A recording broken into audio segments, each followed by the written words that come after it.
My parents excluded my adopted son from their inheritance, so I rejected their money. And now after they found out who my adopted son's biological father is, they promised to destroy my life with a lawsuit. My parents have never liked my oldest son Nathaniel. He was my godson and the child of my best friend and her wife. My friend Sarah had been out and proud since she was 12.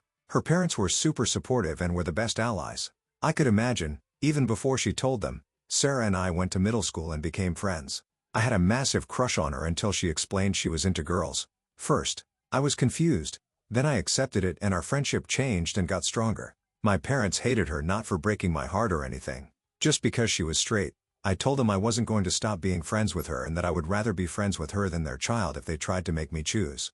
Fortunately for my parents, Sarah and her family moved, but we stayed in contact with email and MySpace. Out of sight, out of mind for my parents, Sarah and I both applied and were accepted to the same college 2 years in. We moved out of dorms and got an apartment together. She was the best wing person ever. Sorry, for the backstory, she met and married her wife. They needed a donor. I fit their criteria. I agreed so long as we had a contract that took any financial responsibility away from me. They agreed and I became Uncle Caden. I was in their son's life from the moment he was born, not the moment when he came out of the room, not the birth canal. I also became his father figure and godfather. We were going to tell him when he was old enough to understand. Then I met my wife and got married. She knew the whole story because I didn't want her to think I would keep such important details of my life a secret. We have 2 children together. I am low contact with my parents for multiple reasons. Their homophobia is low on the list of them. If that gives you any idea how my parents are, they attended our wedding and have spent time with both of our kids. We did not deny them the opportunity to be grandparents. We just don't go out of our way to include them. Sarah and her wife passed away in a boating accident. Nate was with Sarah's parents at the time. I became his guardian and adopted him as soon as possible. He was 12. I make sure he sees his relatives on both of his mother's sides. I will continue to do so until he is old enough to go by himself. It is made for a confusing and bittersweet family. None of them knew I am not just his dad, but also his father, my parents. On the other hand, have always tried to exclude him. I have made it clear to them that he is my son, and I won't put up with their nonsense. I also didn't tell them the truth, because I was afraid they would tell him before we were ready. We told Nate, when he turned 16, he laughed and said he had figured it out a long time ago, but was humoring me and his moms by pretending he didn't. He has always been a smart ass. He also said he was more than happy with his 2 sets of grandparents and did not feel he was missing much with my folks. My wife's parents love him too. It came to a head in February.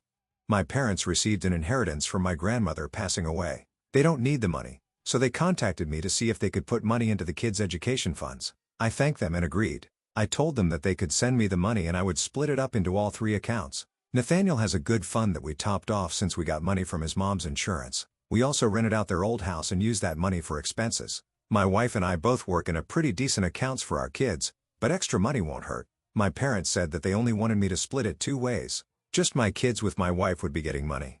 I then said, thanks, but no, thanks. I would not be excluding one of my kids because they were terrible people. They ended up opening accounts by themselves for my kids. Nothing I can do about that. My grandparents also set up a trust fund for their descendants to draw from when they turn 18. It isn't a lot of money, but every little bit helps these days. Nate is graduating next year, so we submitted the paperwork to get him that money. My uncle is one of the trustees, and he told my parents and they freaked out that I never told them that Nate was my biological child. I told them they were buttholes, because they knew I adopted him, and the fact alone made him my child. Huge argument. You know what we mean? How could you keep him from? Usi said that for 5 years, they have always behaved badly towards him, even though he was my son. Why would I include them more in his life? They are saying that they will sue for grandparents' rights. I laughed in their faces. I literally have a letter from them saying that they do not consider in their grandchild. As I said, we are low contact with them, but my sisters both think I'm being overly cruel, even though they also see our parents very little. I think my son didn't miss much by not interacting with people who absolutely would have said horrible things about his original parents. Am I the butthole?